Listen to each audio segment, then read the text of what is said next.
testicles those days. And they had that day yesterday. See, look at this one frolicking around here. Are there any that haven't been born yet? Any mums that are ready? Yes. These two, this one here, these two have not lambed. There's another dark one right outside the door. This one on the left is a yearling. I don't know whether she's bred or not. But the white one lying down is imminent. Imminent. Okay. Maybe we can film This one. This is the newest one. He was born this morning. He was the one we had to pull the first string. And Alexis had to pull him. Born this morning? Just about an hour ago. Wow. 7 o'clock. And he had a tough birth because he had a big head. Yeah.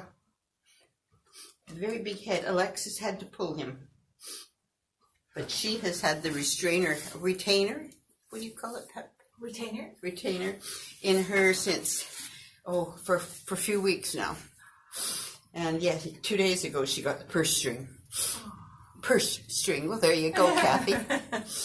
She's getting ready. And when she stands up, Alexis can tell. I have trouble sometimes because these are so woolly, Cathy, but you can see when they drop in the back of the pelvis here, they have a little bit of depression. And this one? And that one's a boy. Okay, I'm gonna get this. Look at you with your little white top knot. At first.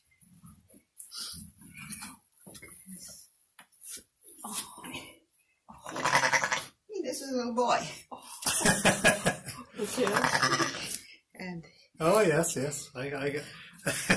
and ring on the tail and ring on the. And there's the ear tag. And the reason for the ear tag is once they're out and about, they figure out who mom is pretty quickly. You'll see that is woollier than this one. Yeah. Oh, yeah. They're quite a mixture. I couldn't begin to tell you what's all in them. Now, this is a little ewe lamb. This is a little ewe. And my shearer has a sense of humor. She says, when you put the ear tags in, you put the tag in the left for the boys and the right for the girls, because girls are always right. That's shepherd humor.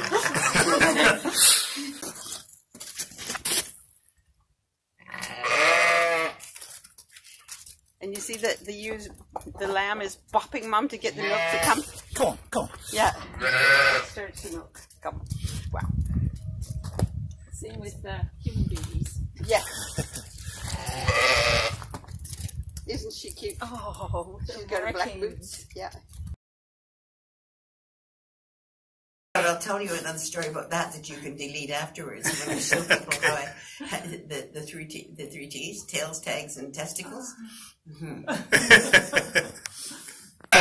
We should make that known more, because that's something that I'm sure a lot of people. Don't wave that thing at me like that. Show me something else for the camera. I will. All right.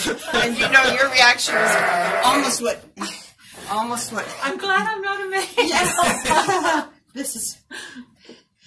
They're cold from being in there, so I have to. Cold too? Like that. See, like you put your. Oh. Yeah, no. I know, and the men usually go. This gets hot, you cut and cauterize. And what I did here is, see? We're talking testicles still, are we? No, we're talking tails. Tails, okay, right. We're talking tails. Now this is this is the procedure. Okay. When we're doing tails, we have the little lamb. This is hooked up and hot. Okay. The little lamb is held here with feet and tails, and then I put the tail through here. Yeah. The reason being, we don't want this to touch any genitals or anything. Right. Don't want to touch the lamb. Then and somebody's holding this lamb, and then it just goes. Okay. Cut and cauterize, and very, very seldom is there any blood. So it's over and done with right away.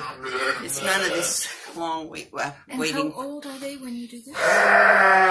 Before they come out of the pen, so within the first week. Yes, you were saying. The smaller the tail, the better. Recycling, I tell you, this is what the store's still up. I've been taking it for over 30 years. I've had an arrangement with the store. They get all the stuff that they throw out.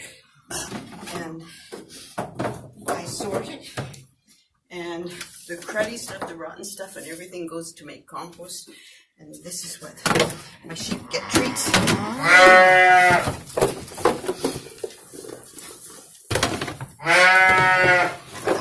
You can hear them, they know it's food time. Tell, yeah.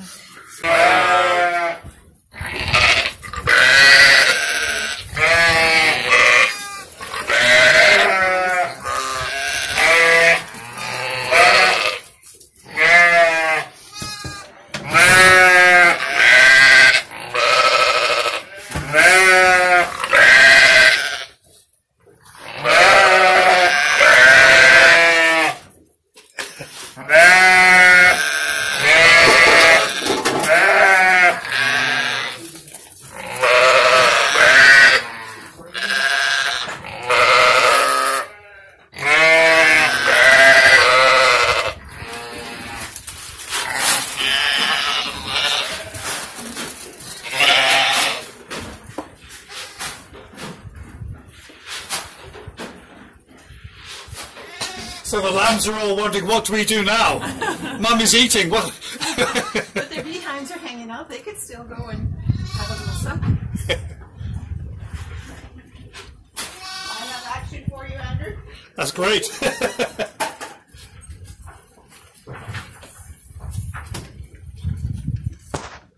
I was hearing a thing on CBC on the radio the other day about farmers and how much waste there is, and they were talking about recycling and composting and stuff. I thought, yeah, I do that. I do that. Look at that. It's not always this much. True Value mostly, is it? Well, True Value and Trading Post. Okay. Yeah, I've been doing it. I've had an arrangement with them for over 30 years. Wow. I hope Yeah. it continues because, yeah. That's good. That's good to know that it goes to good use. It does, Yeah. indeed. But it's a lot of work. Yeah. It's a lot of work. I don't. She wanted. They're called fries in the butcher world. Oh yes. They're not testicles. Sweetmeats. No, sweetmeats are brain and something else. Oh really? Yeah. Okay. Sweetmeats are not testicles. Oh. They're called fries. Lamb fries. Yeah. And there's the recipe books have. Yeah, how to do them. Yeah. So how much do you sell those for? Depends. Depends on the size and the length of the pelt, the length of the wool, and of course how nice it is or not. Some of them are nicer than others. But average, what is the? Usually they're getting pretty much always close to $200 now.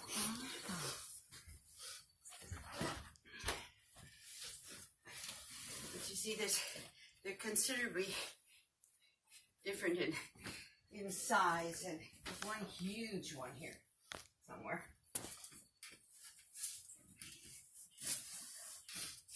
No, that isn't the huge one. But there you see the other ones that were fallow deer. This is what I was talking about. That's a nice fellow. That's a nice height, yeah. This is one. This is what I said was hair slip when it hasn't been salted adequately. Cathy. Oh yes. Yeah. What about the white ones on the bottom on the other side? These are goats. Oh, those are okay. Yeah, these are goats, and I used to have them tan too, and they look very soft. Yes, they're lovely. The tannery tells me, though, that they're not as practical because they're hollow. They're hair, like the deer, and you wouldn't be sitting on them because they would crush. But they're lovely. You use them in the back of your couch. I've sold some to a local native for eyebrows for a mask. Oh, yeah. but it was a longer. Some of these you can see. Some of these have longer wool. And you know, I have them. I've had people.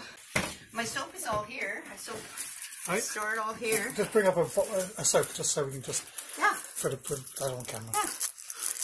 And I've stopped and wrapping. That's lovely. It. That's lovely. I've got one of you gave me one of these. Yes. Well, I stopped wrapping it in this because I thought it was too much packaging. Yes. Now I just do the label and not the pretty nice. wrappings. Yeah.